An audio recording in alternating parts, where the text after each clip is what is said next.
Hello everyone, I'm Shivam Narayan, founder of Moxon MBA Preparation. So guys, today's video is going to be extremely important for those who are planning to prepare for CMAT 2022 exam, because in this video I'm going to discuss about the detailed syllabus of innovation and entrepreneurship.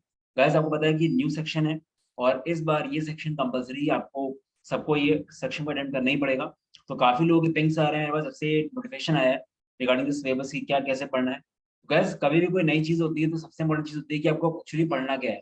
अगर आपको ये नहीं पता कि आपको उससे पढ़ना क्या है तो फिर आप जितनी मेहनत कर लो आप गलत डायरेक्शन में जाओगे। तो हमने जो कोलेट किया है सिलेबस, ये काफी डिटेल्ड सिलेबस है, ठीक है, और वो आप कर लोगे तो आपका बहुत अच्छा चांस है कि आपका स्कोर बढ़ सकता है।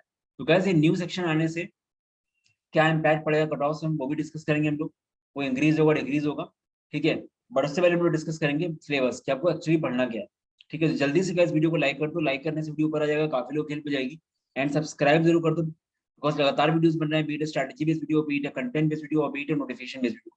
चलो गाइस देख लेते हैं। एक इंपॉर्टेंट काम करना, हम लोग को सीमैट का टेलीग्राम ग्रुप को आप जरूर से ज्वाइन करना गाइस, यहाँ पे आपको अपडेट्स मिलते रहते हैं, डिस्कशंस होते हैं, ठीक है। इसका डिस्क्रिप्शन में लिंक दे दूंगा। चलो गाइस, तो गाइस बात करते हैं टॉपिक्स की। तो पहला टॉपिक है मार्केटिंग, मार्केटिंग बेसिक्स। तो मैं स्टार्टिंग के 3 टॉपिक्स दिखा देता हूँ आपको कौन से हैं, बिकॉज देखो पहली बात यह है कि इनोवेशन और एंटरप्रेन्योरशिप का मतलब क्या है। मतलब आप कोई भी स्टार्टअप करते हो, कोई बिजनेस करते हो, तो उसमें सब कुछ चाहिए होता है। उसमें आपको मार्केटिंग की भी नॉलेज होनी चाहिए, आपको इकोनॉमिक्स की नॉलेज भी होनी चाहिए, ठीक है, डिमांड सप्लाई वगैरह पता होना चाहिए, और फाइनेंस भी नॉलेज होनी चाहिए। तो ये तो आपको करना ही है, ठीक है। तो मार्केटिंग बेसिक्स में आपको जितना भी मार्केटिंग का बेसिक्स होता है, 7 P's ऑफ मार्केटिंग होते हैं, प्रोडक्ट, प्राइसिंग, प्लेस, प्रमोशन वगैरह करके 3 और होते हैं, वो आपको आने चाहिए, उसके बारे में पढ़ लो। मार्केटिंग मॉडल्स जो होते हैं, जैसे आपका एंस ऑफ मैट्रिक्स हो गया, ठीक है, फिर आपका बीसीजी मैट्रिक्स हो गया, ये सब पढ़ लो। फिर प्रोडक्ट जो प्रोडक्ट प्राइसिंग वगैरह होता है उसके बारे में पढ़ लो, कैसे पोजीशनिंग करते हैं, ब्रांडिंग कैसे होती है, ये सब थोड़ा बेसिक्स पढ़ लो उसका। तो मार्केटिंग की जितनी भी बेसिक्स होते हैं, बेसिक टर्म्स होते हैं मार्केटिंग में, वो सब पढ़ लो आप, ठीक है। तो उसमें आप ये भी पढ़ सकते हो B2B, B2C, D2C सब जो होता है ना, ये सब ग्लॉसरी। तो उसको पढ़ने का बेसिक तरीका यही है कि मार्केटिंग बेसिक्स का गूगल में डालो, आपको कुछ ग्लॉसरी मिल जाएगी, उससे टर्म्स मिल जाएंगे, वो आप कर लो, ठीक है। मुझे ये अच्छा लगा सीमेट वालों का डिसीजन कि उन्होंने ये सेक्शन दिया है। ये गाइस एक्चुअली इंपॉर्टेंट है और आपको आगे बहुत हेल्प होगा। आपने अगर ये अच्छे से पढ़ लिया तो आपका एमबीए के इंटरव्यूज होंगे ना, प्लेसमेंट्स के, वहां पे आपको बहुत हेल्प होने वाली है, बिकॉज वहां पे यही सब पूछते हैं। जितना भी मार्केटिंग, इकोनॉमिक्स या फाइनेंस का बेसिक्स आप पढ़ के जाओगे, वैसे तो आपको दिक्कत नहीं आएगी वहाँ पे, ठीक है। तो मार्केटिंग में आपको ये पढ़ना है।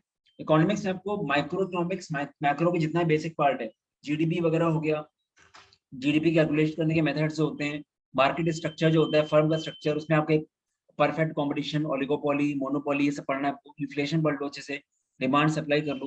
तो मतलब एक तरह से माइक्रो एंड मैक्रो इकोनॉमिक्स में जो भी आता है वो आप बेसिक बेसिक पढ़ लो, ठीक है। फिर फाइनेंस में आपको सब आना चाहिए कि फाइनेंशियल स्टेटमेंट कौन कौन से होते हैं, उसके टर्म्स एसोसिएटेड जो होते हैं वो आने चाहिए। कैश फ्लो स्टेटमेंट क्या होता है, प्रॉफिट एंड लॉस स्टेटमेंट क्या होता है, इनकम स्टेटमेंट में क्या क्या दिया होता है, बैलेंस शीट में क्या क्या दिया होता है।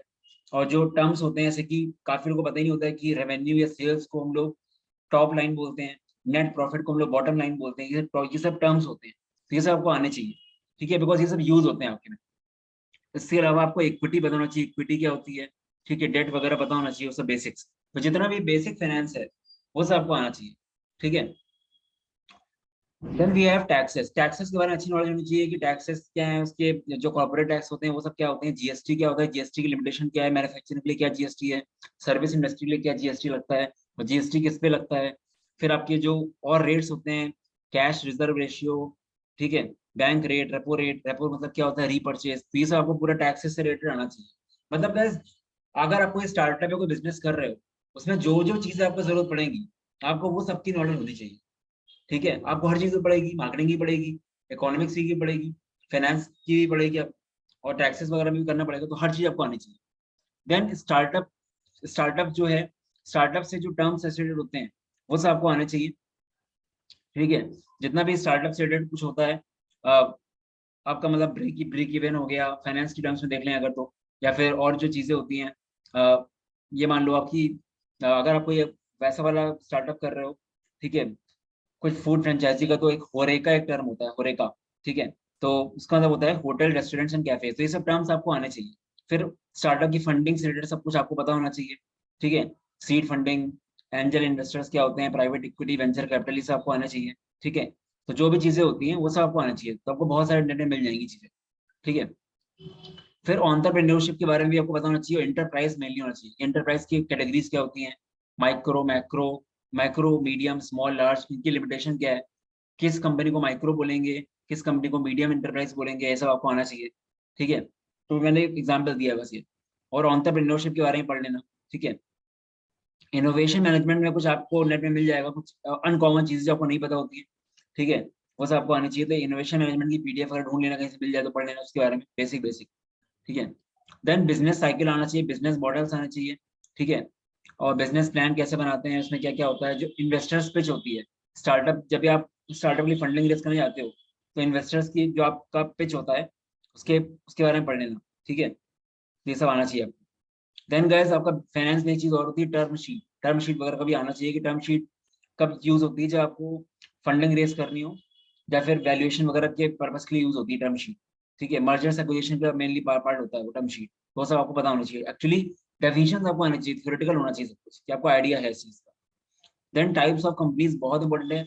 आप कोई भी स्टार्टअप करोगे पहली चीज ये होगी आपको उससे करना क्या है, उसको आपको प्राइवेट लिमिटेड एंटिटी बनानी है, उसको आपको एलएलपी बनानी है, लिमिटेड लायबिलिटी पार्टनरशिप बनाना है, या फिर उसको प्रोप्राइटरशिप फर्म बनाना है, या फिर आप आगे जाके पब्लिक लिमिटेड करोगे। पब्लिक लिमिटेड में आईपीओ वगैरह क्या होता है वो सबको आना चाहिए। ठीक है। वैल्यूएशन के मेथड्स आने चाहिए, डीसीएफ वैल्यूएशन। वैल्यूएशन मतलब कि आपकी कंपनी की क्या वर्थ है इस टाइम पे। ठीक है। तो आपको उसके मेथड्स होते हैं, कंपनी कंपेरेबल्स मेथड होता है, और डीसीएफ होता है, डिस्काउंटेड कैश फ्लो। तो उसको अच्छे से पता होना चाहिए सारी कैटेगरी उसकी। स्टार्टअप की स्टेजेस क्या होती है, सीड फंडिंग, ये सब जो होता है सब आपको थोड़ा बहुत आइडिया होना चाहिए इन सब चीजों का। देन आपको ट्रेडमार्क कराओगे अपने ब्रांड का, ट्रेडमार्क के क्या रूल्स होते हैं, क्या होता है। ठीक है। पेटेंट्स क्या होता है, दोनों डिफरेंस क्या होता है, सबको पता होना चाहिए। देन गाइस आप फंडिंग लेते हो तो वेंचर कैपिटल किसको किसको फंडिंग देता है, प्राइवेट इक्विटी किसको देते हैं, एंजल इन्वेस्टर्स होते हैं। और जो पॉपुलर फंड, जो पॉपुलर कंपनीज हैं जो फंडिंग प्रोवाइड करती हैं, सिक्वा कैपिटल वगैरह हो गया। ठीक है। रेडिट, और भी बहुत सारी हैं। ठीक है ना, बहुत सारा आपको मिल जाएगा। एंड काफी लोग ये सब चीजें देखते भी होंगे, काफी लोगों को काफी चीजें पता भी होंगी, बट स्टिल। तो गाइस इन शॉर्ट, और यहाँ पे एक चीज और भी रह गई है, टाइप्स ऑफ इकोनॉमी। ठीक है। तो यहाँ पे gas developed economy, developing economy, socialist economy, capitalist economy, ठीक है, मिक्स इकोनॉमी, ये सब आना चाहिए। लास्ट जो क्वेश्चन आया था मिक्स से। ठीक है। तो आपको आना चाहिए सब चीजें। तो गैस ये हम लोग का जितना भी है, इतना आपने अगर डिटेल में पढ़ लिया, अब इस स्लाइड में मैं सब कुछ और डिटेल में नहीं बता पाऊंगा, बट मैंने आपको एक आइडिया दे दिया, आपको ये पढ़ना है। तो गैस अगर ढंग से करोगे तो बंदे ला सकते हैं नंबर। मतलब आप लोग 15-16 नंबर भी ला सकते हैं, मतलब 15-16 क्वेश्चन भी करेक्ट कर सकते हो 20 में से। ठीक है। लास्ट ईयर 25 क्वेश्चन आए थे, उसमें से रीडिंग कॉम्प्रिहेंशन भी एक आया था 5-6 क्वेश्चन का। ठीक है। बाकी सब इंडिपेंडेंट क्वेश्चन थे। इस बार भी मान लो 4 क्वेश्चन का एक रीडिंग कॉम्प्रिहेंशन आ जाएगा, 16 क्वेश्चन इंडिपेंडेंट नहीं। और पेपर टफ नहीं था, बहुत ही ईजी चीजें पूछी गई थी। बूट स्ट्रैप क्या होता है, स्टार्टअप का पार्ट है, तो पेपर इजी था। बस ये है कि आपको आना चाहिए। और इस स्लाइड में जो टॉपिक्स लिखे हैं उतना आपने अगर ढंग से कर लिया, उतना आसान नहीं है, बिकॉज आपको नेट पे ढूंढना पड़ेगा। ठीक है। तो आपके लिए बहुत ईजी जाएगी। अब अगर इस बात करता हूँ मैं कि पेपर कैसा आएगा, टफ आएगा कैसे, मतलब पेपर में क्या चेंज आएगा कट ऑफ में। तो ध्यान रखो गैस, 20 मार्क्स का आपका जीके है और 20 मार्क्स का आपका आई है। 40 question, 20 marks, sorry 20 question, 40 question out of 100। ये 40 क्वेश्चन करने में आपको मैक्सिमम 30 मिनट्स लगने चाहिए, क्योंकि सब ये थ्योरी वाले क्वेश्चन। तो 30 मिनट्स में अगर आप ये कर लोगे तो आपको 150 मिनट्स मिल रहे हैं कितने क्वेश्चन के, 60 क्वेश्चन। अब आपको 2 मिनट से ज्यादा मिल रहा है ये क्वेश्चन करने के लिए। तो गाइस पॉइंट्स वगैरह थोड़ा अच्छे लेवल पे पढ़ के जाओ, हो सकता है पेपर का लेवल बढ़ जाए, और क्योंकि आपको टाइम ज्यादा मिल रहा है। ठीक है। इसका रीजन क्या है, ये मैं मान सकता हूँ कि आई के चक्कर से शायद कट ऑफ कम भी जा सकता है अगर आई टफ आ गया, क्योंकि इनोवेशन एंटरप्रेन्योरशिप में कोई भरोसा नहीं है, एक तरह से जीके है वो, कि क्या हो सकता है उसको कुछ नहीं कह सकते। ठीक है। बट जो बच्चे रट लेंगे वो अच्छा कर भी सकते हैं। ठीक है। और मेरे ख्याल से सेंसिबल पेपर देना चाहिए, जीके के अंदर कुछ भी नहीं देना चाहिए इनको। जो वाकई बच्चे को टेस्ट करना चाहिए वही देना चाहिए। अगर सेंसिबल पेपर बनाएगा सीमैट, तो सीमैट का जो क्वेश्चंस होंगे इसी टॉपिक से ही रिलेटेड होंगे, उसके बाहर से नहीं हो सकते। अगर वो इररिलेवेंट बनाएगा, इररिलेवेंट मेरे ख्याल से जीके में ही बन सकता है, इसमें इररिलेवेंट बनानी चाहिए, तो हर बंदा ले आएगा नंबर। तो गैस ये मान के चलो आपकी कट ऑफ, मतलब पेपर टफ आ सकता है, क्वांट सैलर भी टफ आ सकता है, बिकॉज आपको टाइम ज्यादा मिल रहा है वहाँ। क्योंकि आप थ्योरी वाली जीके एंड आई भी सेक्शन में ज्यादा टाइम नहीं दोगे, क्योंकि एक एक ऑप्शन वाइज सॉल्व करना नहीं आपको सब कुछ। ठीक है। Apart from that just market capitalization वगैरह पढ़ लेना। ठीक है। पी बाई ई रेशियो पढ़ लेना, कुछ रेशियोज पढ़ लेना फाइनेंस में, डेट इक्विटी रेशियो वगैरह क्या होता है, कौन से रेशियो देखे जाते हैं वो सभी पढ़ लेना। तो काम काफी गैस कर रहे हैं, क्योंकि एक नया हेडेक आ गया आपके ऊपर। पहले तो क्वांट्स एलआर से पीछा नहीं छूट रहा था, अभी और आ गया। और ये ऐसी चीज है कि जितना पढ़ो कम ही लगता है। तो बस स्ट्रक्चर्ड वे में करोगे तभी निकलेगा एग्जाम, वरना कोई पीडीएफ आगे रटना शुरू कर दिया ऐसे करोगे तो करते रह जाओगे। ठीक है, तो गैस अभी भी कोई ढंग से करना चाहता है तो आपके लिए गुड न्यूज है। हम लोग का जो सीमैट कोर्स पहले 35 मिनट का था, उसकी फाइनल प्राइस अब 3000 हो गई है। ठीक है गैस, ये लास्ट प्राइस है। और हम लोग ये वाला कोर्स ही बंद कर देंगे 3-4 दिन के अंदर, क्योंकि टाइम नहीं रहेगा फिर। क्योंकि हम चाहते हैं जो लोग भी आ रहे हैं वो पूरा यूज कर पाए कोर्स को और अच्छा से अच्छा कर पाए। ये इतना ज्यादा डेडिकेटेड कोर्स है कि आपने अच्छे से कर लिया तो आप आज भी इसे स्टार्ट करते हो तो आपका पूरे चांस है जेबीआईएमएस जाने का। गैस जेबीआईएमएस जाने के लिए कंटेंट पे फोकस करना चाहिए। मैटर नहीं करता आप कितने साल या कितने महीने दे रहे हो। ठीक है, क्वांट से लेकर एलआर से लेकर आई से लेकर सब कुछ कवर्ड है इसमें। बहुत ही इकोनॉमिकल प्राइसिंग है। और the best thing is live classes चलती हैं जूम। ऐसा नहीं कि आपको हमें रिकॉर्डिंग दे दी देखते रहो। ठीक है, बट क्योंकि टाइम कम है इसलिए हमने पुराने बैच की, इसलिए हमने जो हो चुका है उसकी रिकॉर्डिंग दे दी है। और इवन जो होने वाला है आगे क्वांट्स में, उसकी रिकॉर्डिंग भी पहले से दे दी ताकि आप लोगों को टाइम सेव। ठीक है, अपार्ट फ्रॉम दैट जिसको खाली मॉक्स ही लेने, तो 10 फुल लेंथ मॉक्स की प्राइस गैस अब हो गई 599, पहले 699 थी। और मॉक्स अपडेट होना शुरू हुए हैं। अभी मैंने फर्स्ट मॉक अपडेट कर दिया है as per new pattern, second mock कल अपडेट हो जाएगा। ऐसे करते करते 5 मार्च तक हम लोग के सारे मॉक अपडेट हो जाएंगे। ठीक है, तो आप ले सकते हो उसको भी। बट एक प्रॉपर वे में अगर करना है, काफी लोग स्मार्ट, काफी लोग सोचते हैं खाली मॉक से लो सस्ते में हो जाएगा, फिर अपना यहाँ से करते रहेंगे। बट वो रैंडम करके नहीं होंगी चीजें। ठीक है, अब तो आई फिक्शन भी काम करना पड़ेगा आपको, और पास पेपर डिस्कशन वगैरह काफी होते हैं। ठीक है, अभी तक कम से कम हम 200 क्वेश्चन तो डिस्कस कर ही चुके होंगे पास पेपर के सारे एग्जाम्स करा लो, 200-250 क्वेश्चन। ठीक है, ये चीजें।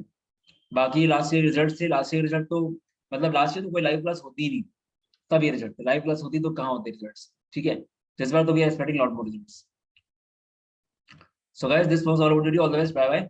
अच्छे से तैयारी करो, एक स्ट्रक्चर में करो गाइस। और मान के चलो एग्जाम आपका 5 अप्रैल के पहले पहले हो जाएगा शायद, होने को बढ़ भी सकता है डेट, बट 5 अप्रैल मुझे लग रहा है, 5 अप्रैल के अराउंड। चलो गाइस बाय।